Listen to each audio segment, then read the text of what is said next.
Brothers and sisters, if you have ever visited the Kaaba, the Haram and the Masjid Nabawi, you can understand how beautiful and spiritual these places are.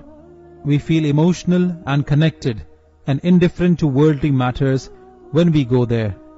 Let's talk about the miracles that happened when these holy places were rebuilt and redesigned. The person who built the Masjid al-Haram and Masjid Nabawi was called Muhammad Kamal Ismail. He was an Egyptian architect and engineer. Brothers and sisters, the person who gets to design and build the most blessed parts of the world, the Masjid al-Haram and Masjid Nabawi, can he be an ordinary man? Allah had chosen and designed the whole process. This person was also no less than special. Dr. Kamal Ismail was the youngest one to graduate from high school in Egypt, and then he became the youngest person ever to graduate from the Royal School of Engineering. He was then sent to Europe to receive multiple doctorates in Islamic architecture. He was the first person to take over the control of the whole design and rebuilding of the Haramain Sharifain.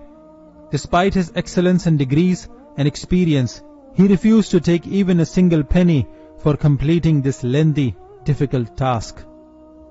Dr. Kamal Ismail said that why would he take worldly returns for designing the most sacred parts of the world? How would he answer back to his Allah? His whole life is an embodiment of Iman and faith. He had a small personal life, and that is why he would spend most of his time in worship and ibadat. No doubt, Allah had chosen this person. He was over the age of 80 when he signed the contract of designing and rebuilding the Haram and Masjid Nabawi. And after that, he spent his years working for the sacred places without any media coverage or spotlight. Not just the architect, the design and build of the Haram and Masjid Nabawi are miracles in their own nature. The building material used here is the rarest in the world. If you have been lucky enough to visit these blessed holy places, you will know that despite the scorching heat of Saudi Arabia, the floor of the Haramain Sharifain is cool to touch.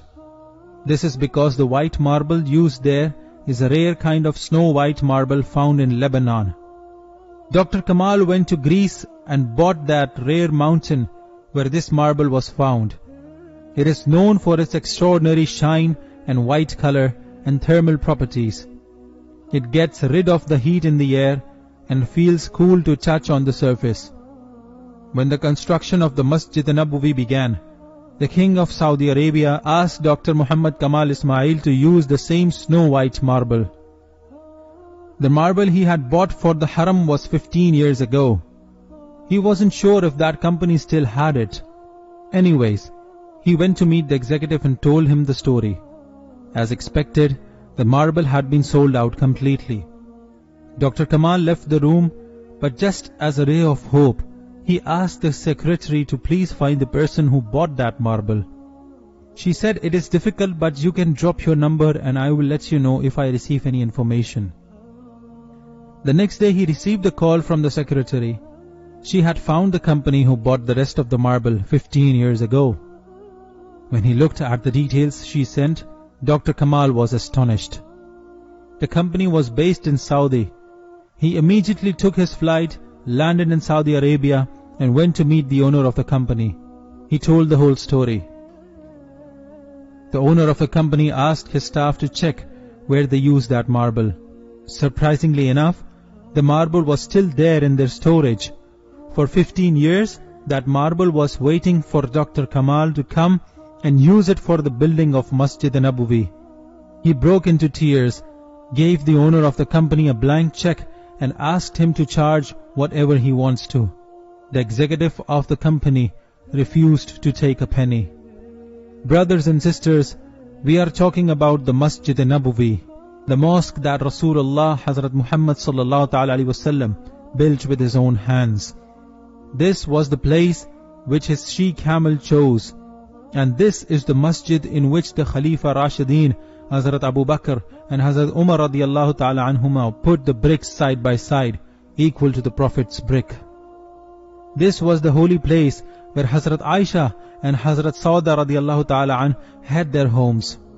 How lucky some chosen people have been to contribute to the reconstruction of this holy place, where the hearts of the Muslims from all over the world come together, where thousands of Muslims come every year to rejuvenate their iman and faith, and get rid of their sins and connect with Allah and His Prophet ﷺ.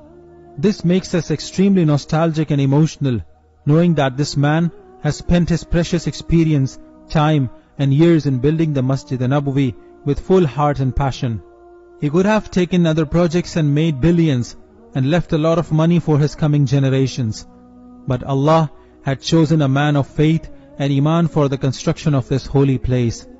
May we all get to witness the glory and holiness of Masjid al-Haram and Masjid Nabawi one day.